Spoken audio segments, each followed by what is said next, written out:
Hey, I'd really appreciate if you went and followed my Twitch channel at twitch.tv/Stevens5. The link is also in the description down below. Also, I'd appreciate if you subscribe to my YouTube channel. Enjoy the video.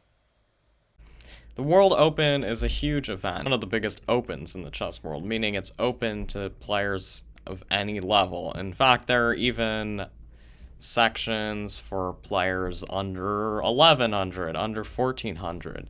So even if you're a beginner, you will have a chance to play and try to win thousands of dollars in prizes, which they have in every section, even the lower sections.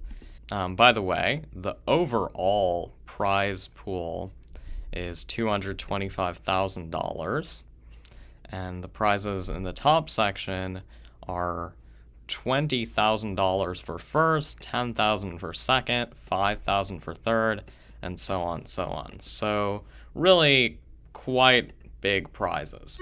And I wanted to analyze some games in this event. So the first game I'm going to look at, this is a game in round 6. So I'll just give a quick preview. So going into round 6, there was a 5-way tie for first. 5 players that had 4.5 points out of 5. And those players, I believe, were Hans Niemann and Jeffery Xiong, the players in this game that I'm about to show you. Also, Aram Hakobian, an Armenian player, and Zhu Jianchao, a Chinese player, and Benjamin Glajura, a Hungarian player. So those 5 went into the round tied for first. So now I'm going to take you through this game between Niemann and Xiong. And to give you some background on the players, Jeffery Xiong is a very talented young player from the United States of America.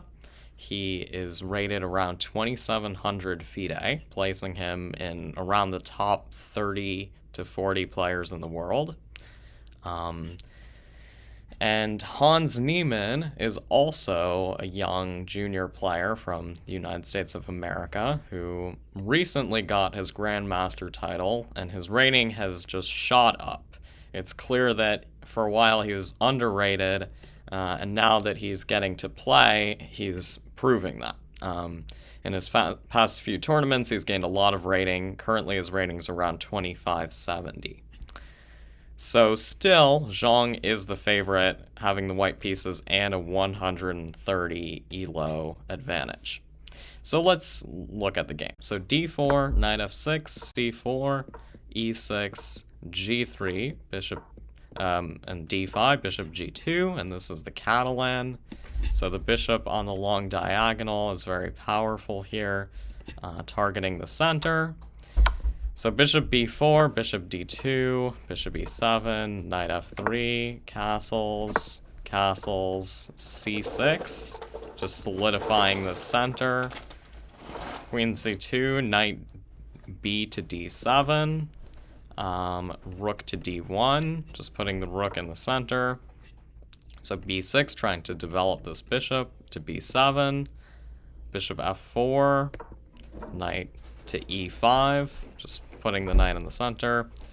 Knight to h4 attacks this bishop on f4, and this is kind of the first critical moment in the game. Here, Xiong wanted to retreat his bishop so that black wouldn't take on f4 and double his pawns and get rid of his good bishop. So he went bishop to d2. And the first thing you might think here is that black wants to take on e5. So after takes, white has these doubled pawns. But this is actually kind of problematic for black, because now the threat for white is to go g4, which actually traps this knight, because now the knight no longer has the f6 retreat square. So black has to play a move like g6 and possibly knight g7 here, which can be somewhat awkward. And in the meantime, white can try to organize their pieces, maybe bishop c3 and e4, try to prepare a break in the center. So bishop c3, for instance, here is a very strong move because you want to get an e4, and it prevents d4 in response. And this really takes advantage of the pin and just blasts open the center in favor of white. So, going back, Niemann did not decide to take on e5 here. Instead, he played knight h to f6 back. And here, the players could have just made a quick draw. If they decide to go bishop f4, knight h5, bishop d2, knight hf6, and just repeat moves back and forth. Instead, though, in the game, Xiong decided that he did not want a quick draw. He played c takes d5, capturing in the center. And Xiong, his move was responded to by c takes d5 back. And here he played knight to c6, which is a reasonable move. It hits the queen and this bishop, so no matter what black does, they're going to lose one of their bishops here. In the game, Niemann decided to capture on c6, queen takes. That's one option. You can also go queen e8, and then white can capture the bishop on e7. And yeah, well, those are the two options. I should mention that if rook c8, which seems to pin the knight here, there's knight takes d8, rook takes c2, knight takes b7, you pick up this bishop at the end. Now, technically, this is still okay for black, because they can swing the rook back to either c7, or you can play rook b8. Although, maybe that's a little imprecise, because then bishop c3, so I assume rook b7 is the best move here. And you get your piece back, because this knight is trapped. But still, this is not quite ideal. Now maybe white has time to play a move like rook c1, take over the c-file. Now, all of this, of course, is very complicated. But I'm sure the players did calculate these lines in the game. So, going back, knight c6, bishop takes c6 was played, queen takes c6, and here a6, possibly with the idea of going rook c8 and preventing queen b5. And here queen to c2 was played, just dropping the queen back, queen c8, offering the queen trade, queen d3. So now the queen looks very awkward on c8. Black tossed in b5, and on rook c1 went queen b7. And now black's plan kind of comes to fruition, because they're going to be able to contest white's rook on the c-file, and they also have the idea of going knight b6 to c4, which is very powerful. This would be a strong square for the knight, and would likely force white to play a move like b3, which is kind of weakening. So in the game, white went knight c3, black played b4, just taking even more space. White played knight a4, and here queen to b5 was played, so this more or less forces a queen trade. White can leave queens on the board with a move like queen b3 if they really want to, but now this allows black to play a move like knight to b6. And after either white trades knights or possibly moves their knight to c5, black is going to get this a-pawn rolling down the board with a5, a4 ideas. So, in the game, Xiong here decided to go he played knight to c5, knight takes c5, d takes c5. Here, Niemann played rook f to b8, so that the queen trade would allow him to activate his rook with rook takes rather than having to double his pawns. So Xiong responded with c6, trying to run this pawn down the board. Niemann decided to go rook c8, and he decided that, okay, it's okay if the queens are traded, because then the c-pawn will be weak. So Xiong decided to go rook c2, a nice little move, saying that, okay, well, before the queens are traded, I'm just going to get my rooks doubled so that this pawn is safe. So knight g4 was played, take. And here, Xiong decided to toss in the move e4, trying to put pressure on the center. and possibly to open up this bishop so that the pawn has another defender. So this was a nice move from Niemann, b3, and this takes advantage of the pin because the pawn is pinned. If you take, you lose your rook. So in the game, Xiong had to move his c rook, so he decided to go back to c1. And now the a2 pawn is hanging, but so is the d5 pawn, so Niemann decided to dress that first, so take, and Xiong decided he didn't want to take on e4 and allow the a2 pawn to be captured, so he took on b3. He took on b3. After rook takes a1, rook takes a1, f5 was played, supporting the e4 pawn. And now rook to c1, defended c6. Knight to e5 was played, hitting c6. So c7 is forced to keep the pawn defended. And now bishop d6 hits the pawn again.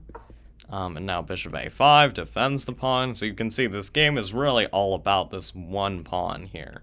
Because if black manages to win this one pawn, then black will be up a pawn, because they have currently 6 pawns versus 6 white pawns. So if they grab c7, it will be 6 versus 5. And additionally, white has these weak doubled pawns, which won't really be able to do much against this single b pawn. And black will have a large majority of 5 versus 3 over here on the king side. So that was Niemann's main idea.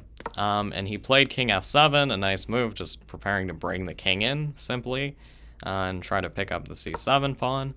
Here bishop f1 was played, which hits b5 and kind of stops the simple plan for black, because white wants to take b5, and then after that possibly even go bishop a6, which would force the rook to move and allow white to queen their pawn. So Niemann played knight f3, king g2, and knight d4, just to hold the b5 pawn. And after bishop b6, attacking the knight, he just played e5 to secure the knight. Okay, so here f4 was played. Kind of a wild move, really mixing up the game. So one line that was interesting here was the possibility of bishop takes d4, takes, and bishop takes b5. And despite this being an opposite colored bishop endgame, this is actually very good for black because they have this passed d pawn. Potentially maybe a better option than bishop b6 here would have been rook d1, and now on e5, bishop b6, and you're preparing to grab this knight, and this way you do it in a way that when you make this trade, you're able to win the d pawn. So that was potentially another option for Xiong, but already you can kind of tell that the position's getting unpleasant because his c pawn is more of a weakness than a strength, and Niemann's pawns, his pawn mass here in the center is starting to get rolling. So f4 was played.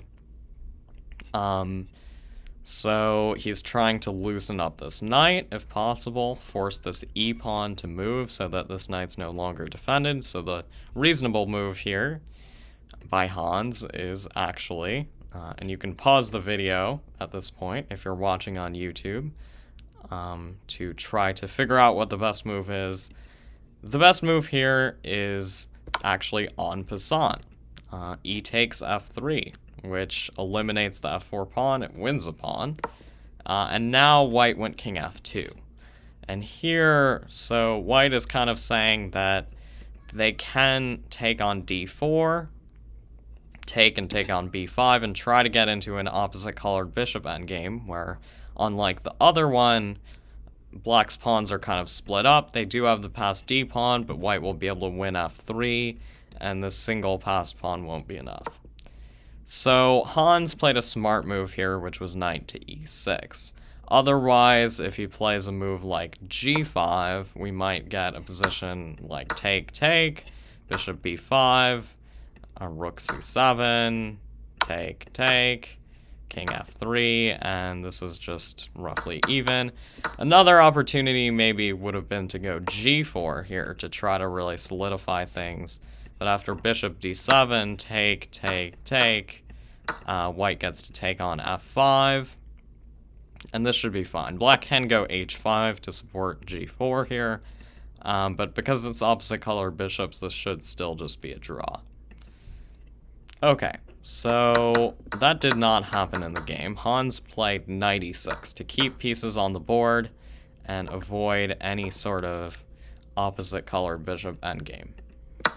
So here king takes f3 was played, bishop takes c7, b4, trying to fix this pawn as a weakness, g5, taking space, king g2, just a little prophylaxis against g4, h5, rook to c6, g4, bishop to c5, rook to b8, bishop d3, e4, bishop c2, bishop b5, bishop b3, putting pressure on this knight, rook t8, forced to defend, rook to b6, and king to f6. And this is the next critical point in the game that I wanted to talk about. It was in this position that Xiong,